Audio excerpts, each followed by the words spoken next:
오늘 말씀은 계속해서 요한복음을 통한 예수님을 만난 사람들의 간증입니다. 오늘 예수님을 만난 여인, 특별히 간음한 여인입니다. 오늘 본문 8장 2절을 함께 같이 보겠습니다. 아침에 다시 성전으로 들어오시니, 이 아침이 초막절의 그 일주일간의 축제가 끝난 다음 날 8일째 아침을 이야기합니다. 초막절은 이스라엘 백성들이 40년간 광야 생활을 기념해서 이제 일주일간을 텐트, 장막 생활을 하는 그러한 절기입니다. 이 초막절 마지막 날에는 또 어떤 행사가 있냐면 이제 이른비를 기다리는 그러한 큰 축제가 있습니다. 자, 이때 주님께서 무슨 말씀을 하시냐면 우리 요한복음 7장 앞에 보시면요, 37절과 38절을 같이 한번 읽겠습니다. 명절 끝날, 초막절 끝날 곧 큰날에 예수께서 서서 외쳐 이르시되 누구든지 목마르거든 내게로 와서 마시라.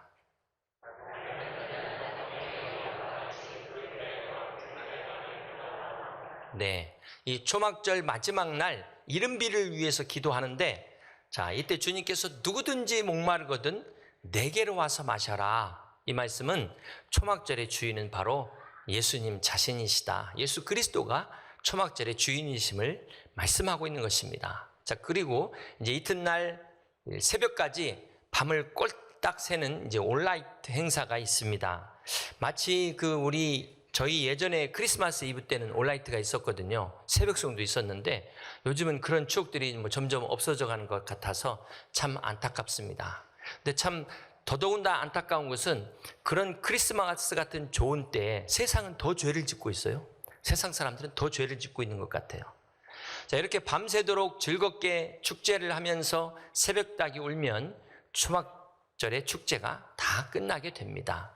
그리고 그 다음 아침에 주님께서 성전에 들어오시니, 이렇게 지금 8장이 시작됩니다. 그런데 그때 바리새인과 서기관들이 이 간음한 여인을 붙잡아서 예수님께 데리고 왔다라는 것이 오늘 본문의 내용입니다. 자, 이걸 보면은 우리 예수님과 서기관 바리새인들은 올라이트에 끝까지 참여하지 않았다는 것을 알 수 있고요. 자, 또 한 가지는 이 바리새인과 서기관들이 이 간음한 여인을 붙잡아 온 게 우연히 어쩌다가 발견해서 데리고 온 게 아니라 밤새도록 건수를 찾았다라는 것을 우리가 알 수가 있습니다. 자, 그 근거로 우리가 요한복음 7장 그 앞에 45절을 같이 한번 보겠습니다. 아랫사람들이 대제사장들과 바리새인들에게로 오니 그들이 묻되, 함께 있습니다. 어찌하여 잡아오지 아니하였느냐? 어찌하여 예수를 잡아오지 않았냐? 자, 이 내용이 7장 마지막 끝까지 이어집니다. 네. 왜 예수를 잡아오지 않았냐에 대해서 지금 사내들인 공회에서 호통을 치는 내용인데요. 이 7장이 어떻게 끝납니까? 53절을 같이 한번 봅니다. 다 각각 집으로 돌아가고, 그리고 8장 1절은 예수는 감난산으로 가시니라. 이렇게 지금 7장과 8장이 연결되는 것을 보게 됩니다. 7장 마지막에서 이 축제 끝날 이렇게까지 예수를 잡아오지 못한 것에 대해서 책망을 듣고 그리고 나서 다 각각 흩어지고 예수님은 감난산으로 가셨다. 이렇게 8장이 시작됩니다. 그리고 아침에 간음한 여인을 붙잡아 가지고 온 것입니다. 자, 이제 좀 감이 잡히시죠? 예수님을 잡아오지 못한 것에 대해서 호통을 당하게 되니까 자기들은 집으로 가고 예수님을 궁지에 몰기 위해서 사람들을 시켜가지고 철저하게 그 축제에 밤새도록 그 현장에서 불륜의 장면을 밤새 잠복 근무했다가 덮쳐가지고 현행범으로 잡아가지고 왔다라는 것입니다. 자, 이게 함정이라는 또 하나의 근거는 요한복음 8장 6절입니다. 그들이 이렇게 말하면, 함께 있습니다. 고발할 조건을 얻고자 하여 예수를 시험함이라. 자, 이 상황이 예수님을 고발하기 위한 상황이다라고 말하고 있어요. 헬라의 카테고레인이 법적인 이 고발을, 이 법률적 단어인 것을 보게 됩니다. 여러분 한번 생각해 보세요. 지금 막 다른 사람들은 축제의 자리에 너무나 기뻐하는데 그 자리에서 예수님을 고소하기 위해서 범죄의 현장을 찾고 있어요. 죄 짓는 사람을 찾고 있는 겁니다. 자, 이 모습이 상상이 되십니까? 자, 이렇게 바리새인과 서기관들은 주님의 설교를 듣기는 들었어요. 열심히 들었습니다. 그런데 은혜 받기 위해서 들은 것이 아니라 어떻게 하기 위해서요? 예수님을 고소하기 위해서 들었다는 것입니다. 은혜 받기 위해서 들은 게 아니었다는 거예요. 우리 요한복음 8장 21절 말씀을 봅니다. 다시 이르시되 내가 가리니 너희가 나를 찾다가, 여기 너희가 누굴까요? 바리새인과 서기관들에게 하시는 말씀입니다. 너희가 나를 찾다가, 함께 있습니다. 너희 죄 가운데서 죽겠고 내가 가는 곳에는 너희가 오지 못하리라. 자, 이렇게 바리새인과 서기관들이 주님을 찾았습니다. 그러나 정작 그들은 구원받기 위해서 주님을 찾은 게 아니었어요. 그래서 결국 이들은 죄 가운데 죽고 영원히 주님을 만날 수 없는, 주님께 갈 수 없는 그런 저주를 받게 된 것입니다. 아니, 이 저주를 선택했다는 것입니다. 오늘 본문에 다시 처음으로 돌아가서요, 8장 4절의 말씀을 함께 같이 봅니다. 자, 예수께 말하되 선생이여, 이 여자가 간음하다가 어디서 잡혔어요?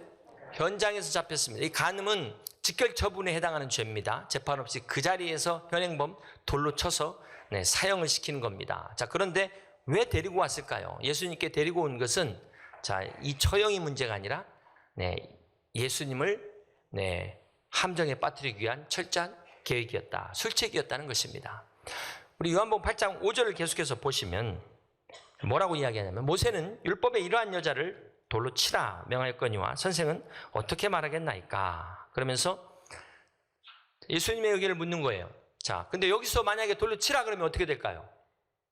주님이 그렇게 평소에 사랑하시더니만 이 헛소리 하시는구나, 결국 거짓말이구나, 이럴 것이고, 자, 그렇다고 또 그냥 풀어줘라 이렇게 되면은 모세의 율법을 어기게 되는 것입니다. 자, 그렇기 때문에 이 상황에서는 어떤 대답을 해도 올무에 걸릴 수밖에 없는 그런 상황입니다. 결국 바리새인과 이 서기관들은 어떤 목적을 가지고 있었어요? 이 간음한 여인, 이게 궁금했던 게 아니라 예수님을 어떻게든지 곤궁에 빠뜨리기 위해서, 고소해서 죽이기 위해서 이런 계획을 세웠다라는 것을 오늘 본문의 배경으로 우리가 살펴볼 수 있습니다. 자, 어찌됐건 주님은 이럴 수도 저럴 수도 없는 아주 난감한 진퇴양난의 상황입니다.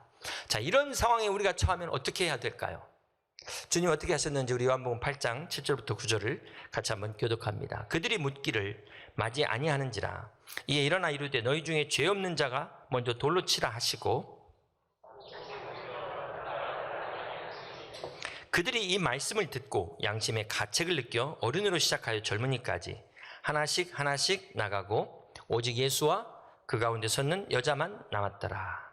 자, 이렇게 율법을 들이대면서 돌로 치려하는 이 무리를 향해서 주님께서 너희 중에 죄 없는 자가 먼저 돌로 치라 이렇게 말씀을 하십니다. 자, 그러면서 주님께서 몸을 굽혀 손가락으로 땅에 쓰시니 그랬어요. 무슨 내용을 쓰셨을까요? 성경에는 그 내용이 나와 있지 않습니다. 그래서 궁금해서 여러 군데를 찾아보니까 이 쓰신이라는 단어가 헬라어로 에그라펜입니다. 에그라펜인데 이 그라페라는 단어가 헬라어, 그리스에서는 이게 법문서예요. 법령서입니다. 우리로 말하면 내용 증명 같은 그 법에 관한 죄목이 적힌 그런 내용이라는 거예요. 두 가지 의미가 있죠. 주님이 이렇게 땅에 썼다는 것은 고소한 그리들을 대항해서 썼다는 의미가 있고요. 두 번째는 그들의 죄목을 낱낱이 기록했다라는 것으로 해석을 할 수가 있습니다. 그러니까 돌을 들고 막 흥분하던 사람들이 주님이 이렇게 쓰니까 갑자기 뭐 하는 거지? 하면서 궁금해가지고 가서 보니까 거기에 그 본인들의 죄가 딱 죄목이 적힌 거예요. 그러니까 결국 하나 둘씩 돌을 놓고 뜨다 보니까 모든 사람이 다 떠날 수밖에 없었다라는 것입니다. 다시 말하면 이 간음한 여인을 막 정죄하는 사람에게 너도 음욕 품었잖아, 막 거짓말한 사람에게 막 거짓말했다고 정죄하는 사람에게 너도 지난번에 이런 거짓말 했잖아, 이러니까 다 꽁무니를 빼고 다 도망갔다는 거예요. 어쩌면 이 사람들은 그나마 양심 있는 사람들이 아니었을까? 오늘 크리스찬들은 그나마 양심 없는 사람들이 많다는 거예요. 자기 안에는 들보가 있으면서 남의 티를 못 보고 돌을 던지는 크리스찬들이 너무나 많다는 것입니다. 사랑하는 성도 여러분, 오늘 본문을 잘 보시면요, 사실은 예수님이 이 여인을 기다리고 계신 겁니다. 오늘 이 본문을 잘 보시면 주님께서 그 전날도 성전에서 말씀을 전하셨어요. 그리고 저녁에 다들 집으로 갈 때 주님은 어디로 가셨습니까? 감난산으로 기도하러 가셨다가, 그리고 2절 아침에 다시 성전으로 들어오시니, 여기 다시가 무슨 말이에요? 다시 오셔서 이 여인을 기다리고 있었다는 거야. 이 여인이 올 걸 아시고 기다리고 있었어요. 사랑하는 성도 여러분, 만약 이 여인이 예수님을 만나지 못했다면 어떻게 됐을까요? 어쩌면 똑같은 죄를 반복하다가 들키지 않아서 계속 반복하다가 언젠가 돌에 맞아 죽을지도 모르는 그런 운명이었을 것입니다. 그런데 이 여인이 사실은 들켰지만, 죽는 줄 알았지만 주님을 만나는 바람에 살게 됩니다. 야, 이것이 복음이죠. 우리 주님은 우리를 살리시는 사랑의 주님이세요. 율법은 우리를 정죄하고 죽이지만 주님의 사랑은 율법의 정죄로부터 우리를 해방하고 우리를 살리십니다. 이것이 우리 주님의 사랑이에요. 율법에 의해서 돌에 맞아 죽어야 될 이 여인이 예수 그리스도를 만남으로 생명을 건지게 된 것입니다. 오늘 우리를 살리는 예수 그리스도, 이 주님의 사랑, 이 주님의 생명을 여러분도 경험하시고 꼭 만나시고 가실 수 있기를 주님의 이름으로 축복합니다. 누가복음 7장에 보면 오늘 본문과 비슷한 사건이 나옵니다. 죄인인 한 여인이 예수님을 만나는 그러한 장면입니다. 이 성경에 여성을 가리켜 죄인이다 말할 경우에는 대개가 이 매춘부를 말합니다. 근데 이 여인이 눈물로 주님의 발을 적시고 향유를 붓습니다. 우리 누가복음 7장 39절을 한번 봅니다. 예수를 청한 바리새인이 그것을 보고 마음에 이르되 이 사람이 만일 선지자라면 자기를 만지는 이 여자가 누구며 어떠한 자 곧 죄인인 줄 알았으리라 하거늘. 자, 이 시몬이라는 바리새인이 주님을 초청했는데 자기가 아는 저 죄인이 주님에게 이렇게 하는 것을 보고 선지자라면 저 여자가 어떤 죄인이라는 걸 알 텐데 마음속으로 생각했다는 거예요. 마음속으로만. 그러자 주님께서 41절과 42절에 자, 뭐라고 말씀하십니까? 비유로 이 시몬에게 말씀하시는 내용인데요. 이르시되 빚주는 사람에게 빚진 자가 둘이 있어 하나는 500데나리온을 줬고 하나는 50데나리온을 줬는데 함께 있습니다. 갚을 것이 없으므로 둘 다 탕감하여 주었으니 둘 중에 누가 그를 더 사랑하겠느냐? 누가 더 사랑할까요? 네, 많이 받은 사람이 사랑하겠죠. 네, 죄 용서 많이 받은 사람이 더 큰 사랑을 하겠죠. 그래서 여기서 말하는 죄가 이 여인이 창녀했을 것이다 라고 이제 추측을 하게 되는 것입니다. 자, 결론적으로 죄 용서함 받은 사실을 깨닫는 만큼 주님을 사랑하고 헌신한다는 것입니다. 사랑하는 성도 여러분, 우린 여기서 중요한 헌신의 원리를 발견하게 됩니다. 우리가 주님 앞에 헌신할 때 여러분 반드시 기억하셔야 돼요. 이 구원의 감격을 잃어버리면 그건 위험한 거예요. 그것은 주님의 영광을 가리고 자기를 드러낼 수 있게 되는 것입니다. 자, 이 헌신에도 이 두 종류가 있어요. 정말 헌신을 하면서도 자기를 드러내지 않는 사람이 있습니다. 자, 그런가 하면은 신용만 하면서 기회가 될 때마다 자기를 드러내려는 사람도 있습니다. 여러분 정말 기억하셔야 될 게 이런 헌신은 절대로 하시면 안 되는 거예요. 왜냐하면 시험에 들기 때문에 그렇습니다. 여러분 봉사하면서 시험 들었다는 그 자체가 뭐예요? 그게 바로 하나님께 드린 헌신이 아니라는 증거예요. 그렇지 않습니까? 여러분이 정말 하나님 앞에 베스트를 드리는지 먹다 남은 거 드리는지 하나님은 아십니다. 왜냐하면 하나님은 중심을 보시는 하나님이시기 때문에 그렇습니다. 사람은 속일 수 있어도 하나님은 속일 수가 없습니다. 오늘 우리 모든 여의도 침례교회 성도님들은 주님 앞에 칭찬받는 그런 헌신된 성도님들 되시길 주님의 이름으로 축복합니다. 이 누가복음 7장이 우리에게 주는 교훈이 뭘까요? 7장 50절을 한번 같이 봅니다. 예수께서 이 여자에게 이르시되 향유를 부은 이 여인에게 뭐라고 말씀하십니까? 내 믿음이 너를 구원하였으니 평안히 가라. 향유를 부은 여인에게 내 헌신이 너를 구원하였으니 평안히 가라가 아니에요. 내 사랑이 너를 구원하였으니가 아니에요. 뭐가 구원했다고요? 내 믿음이. 그렇습니다. 사랑하는 성도 여러분, 오직 믿음만이 구원이라는 걸 믿으시길 바랍니다. 자, 그리고 이 누가복음 7장에서 지금 주님을 초대한 사람이 누구라고 그랬죠? 36절에 보면 한 바리새인이 예수님을 자기 집에 초청했다 그랬어요. 시몬이라는 바리새인이 주님을 초청했어요. 그런데 정작 주님을 만난 사람은 누굽니까? 정작 주님을 영접해서 구원받은 사람은 누구죠? 그 50절에 바로 예수께서 여자에게 이르시되 내 믿음이 너를 구원하였으니 평안히 가라. 초대한 바리새인이 아니라 손가락질 당하는 이 여인이 구원을 받습니다. 여러분 어떻게 생각하세요? 자, 초대는 바리새인인 시몬이 했는데 돈은 자기가 냈는데 진짜 그 혜택은, 축복은 지금 누가 다 받아간 거예요? 네, 이 여인이, 죄인이라고 지금 낙인 찍힌 이 여인이 다 받아간 거예요. 이거 무슨 말입니까? 네, 무슨 말이에요? 오늘 우리가 주님을 초대해도 정작 딴 사람이 영접할 수 있다는 거예요. 우리가 전도로 가보면은 막상 그런 경우가 있지 않아요? 이 자리도 마찬가지입니다. 지금 예배의 자리인데 예배의 자리에서 주님을 만나기 위해서 와 있는데 정작 예배가 아니고 주님을 만나지 못하는, 그럴 수 있다. 네. 오늘 누가복음 7장의 이 시몬, 바리새인인 시몬이 우리에게 주는 교훈입니다. 사랑하는 성도 여러분, 이런 억울한 일이 어디 있겠어요? 오늘 예배 오시기까지 여러분 어떤 희생을 지불하셨습니까? 여러분 시간과 여러분의 물질과 여러 가지 헌신을 드렸는데 꼭 주님 만나고 가실 수 있길 주님의 이름으로 축복합니다. 예수님께 향유를 부은 여인은 베다니 마리아였어요. 이 베다니 마리아에 대해서 이것을, 이 여인을 창녀라고 부르는 것은 누가복음 7장에 죄인인 여인이라는 단어 때문에 이렇게 추측하고 있다. 네, 이것이 성경이 말하고 있는 부분입니다. 자, 그 이상 나머지는 추측인데요. 우리는 베다니냐 막달라냐, 사실 이거 중요한 건 이게 사실이라는 거잖아요.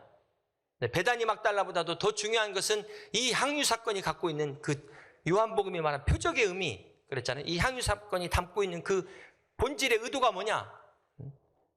우리가 그것을 발견해야 되는 거예요. 예수님께서 이 마리아가 옥합을 깨트리고 향유를 부을 때 그 옆에서 열리는 사람이 있었어요. 자기는 보탠 거 하나도 없으면서 분개한 사람이 있었습니다. 그게 누구냐면 요한복음 12장 4절에 가룟 유다였어요. 이 가룟 유다가 300데나리온이나 되는 저 향유를 팔아서 가난한 사람도 없지 저걸 그냥 부어? 저렇게 낭비하면서 막 화를 냅니다. 자, 그런데 성경에 보면 이렇게 말하면 그가 가난한 사람을 생각하는 것이 아니라 도둑이라, 이렇게 말씀을 하고 있습니다. 자, 이런 사람들의 특징을 보면은요, 자기는 안 하면서 막 남이 하는 것을 방해하고 비난하는 것을 보게 됩니다. 자, 이때 주님이 무슨 말씀을 뭐라고 하십니까? 7절을 같이 한번 봅니다. 요한복음 12장 7절 말씀. 예수께서 이르시되 그를 가만두어, 함께 있습니다. 나의 장래할 날을 위하여 그것을 간직하게 하라. 자, 주님께서 6월절에 맞춰서 예루살렘 성에 입성하시죠. 그리고 6월절 어린 양이 오늘 우리 산부차인대 찬양한 것처럼 제물이 된 것처럼 십자가에 죽기 위해서 주님이 오셨습니다. 자, 그런데 주님이 이때까지만 해도 죽기 위해 오셨다는 사실을 아무도, 제자들 중에 아무도 모르고 있어요. 오직 하나님 아버지와 예수님만 알고 계십니다. 마리아도 몰랐어요. 자, 그런데 이 마리아가 부은 이 향유가 바로 이 주님의 장례를 준비하는 기가 막힌 헌신이 된 거예요. 마리아는 그걸 알고 한 게 아니었어요. 자기는 그냥 받은 은혜가 너무나 감사해서 어떻게 은혜 갚아야 될지 몰라서 자기가 갖고 있는 이거 그냥 옥합을 깨뜨리고 부은 겁니다. 그런데 주님은 이걸 너무나 귀하게 사용하신 거예요. 너무나 귀하게. 인류 역사상 단 한 번밖에 없는 주님이 인류를 위하여 십자가에 지신 그 죽으심, 나를 위하여 죽으신 그 죽으심을 기념하는 그 장례 준비로 마리아의 향유, 마리아의 헌신을 받으셨다는 겁니다. 사랑하는 성도 여러분, 참 이렇게 하나님은 우리의 헌신을 기뻐 받으세요. 나는 그냥 감사해서 드린 거지만 하나님은 이것을 정말 주의 영광을 위하여 귀하게 받으시고 사용하신다는 것입니다. 오늘 저와 여러분의 헌신이 이렇게 귀하게 쓰임받을 수 있기를, 주님을 기쁘시게 하는 헌신과 섬김이 될 수 있기를 주님의 이름으로 축복합니다. 이것이 향유의 첫 번째 의미고요. 향유의 두 번째 의미는 뭘까요? 요한복음 12장 8절을 계속해서 봅니다. 가난한 자들은 항상 너희와 함께 있거니와 나는 항상 있지 아니하리라. 가난한 이웃은 언제나 함께 있다. 무슨 말입니까? 구제는 언제든지 할 수 있지만 주님을 섬기는 일은 아무 때나 할 수 있는 게 아니라는 것입니다. 섬김에 타이밍이 있다는 거예요. 비싼 향유를 갖고 있다고 해서 아무 때나 부을 수 있는 게 아니라는 것입니다. 주님은 이제 한 주면 십자가에 죽임당하시고 부활합니다. 그때 가서 부으려고 해봐야 소용없어요.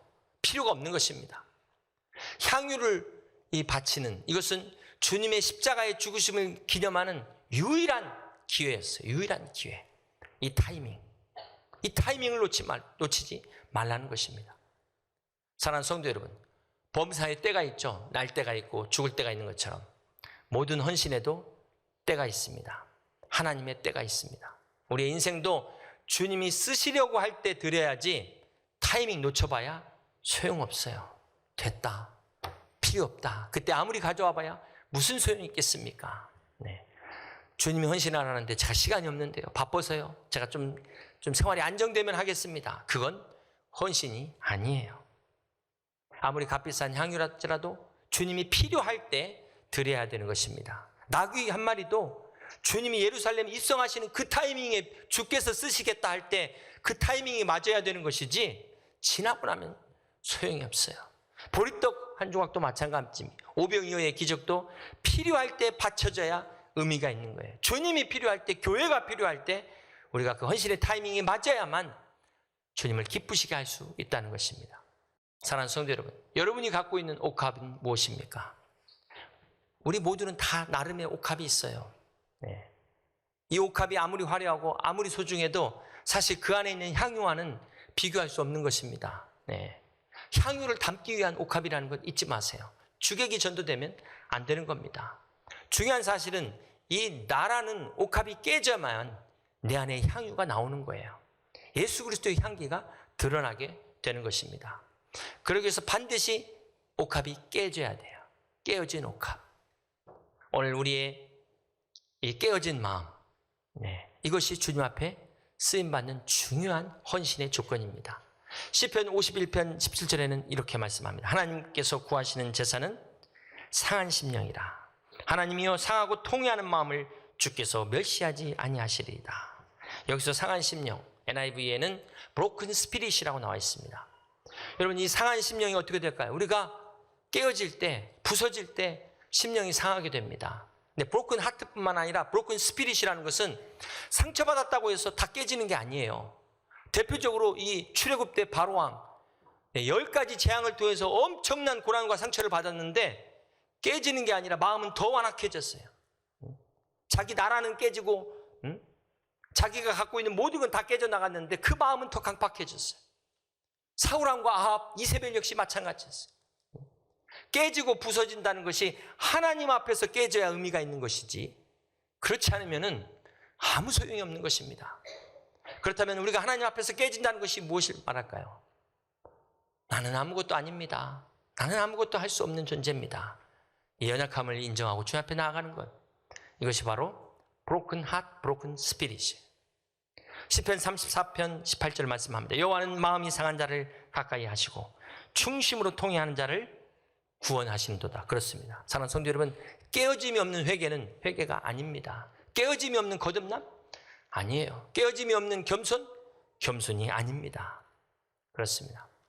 오늘 우리가 깨어지고 내 옥합이 깨어지고 내 안에 이 질그릇이 깨어질 때 내 안에 계신 보배 되신 예수 그리스도의 향기가 드러나게 될 것입니다. 우리가 깨지면서 예수님이 드러나게 되면 어떤 현상이 일어날까요? 우리 안에 있는 모든 염려, 근심, 걱정, 괴로움, 이런 온갖 더러운 냄새들은 다 사라지게 될 것입니다. 그렇습니다. 예수 그리스도의 향기로 말미암아 여러분 세상의 모든 근심, 걱정, 염려가 다 사라지시길, 주님의 향기가 가득한 복된 성도 되시길 주님의 이름으로 축복합니다. 오늘 본문의 가늠한 여인, 깨진 인생이었어요. 희망이 없는 인생이었어요. 그 여인에게 너를 고발하던 자들이 어디 있냐? 너를 정죄하는 자가 어디 있냐? 없나이다. 나도 너를 정죄하지 아니하노니 가서 다시는 죄를 범하지 말라. 새로운 삶을 부여하십니다. 새로운 세컨드 찬스를 주십니다. 사랑하는 성도 여러분, 사순절 기간 우리를 새롭게 하시기 위해서 주님이 십자가를 지셨어요. 이 십자가의 은혜를 기억하면서 우리는 어떻게 해야 될까요? 주님의 고난에 동참하면 우리 날마다 십자가에 못 박아야 될 것입니다. 그때마다 내 질그릇은 깨지게 될 것이고, 내 질그릇이 깨질 때마다 보배 되신 예수 그리스도의 향기가 드러나게 될 것입니다. 여러분 안에 가득하신 이 예수 그리스도의 은혜와 향기가 여러분을 통하여 여러분의 가정에, 우리 교회에 충만하시길 주님의 이름으로 축복합니다.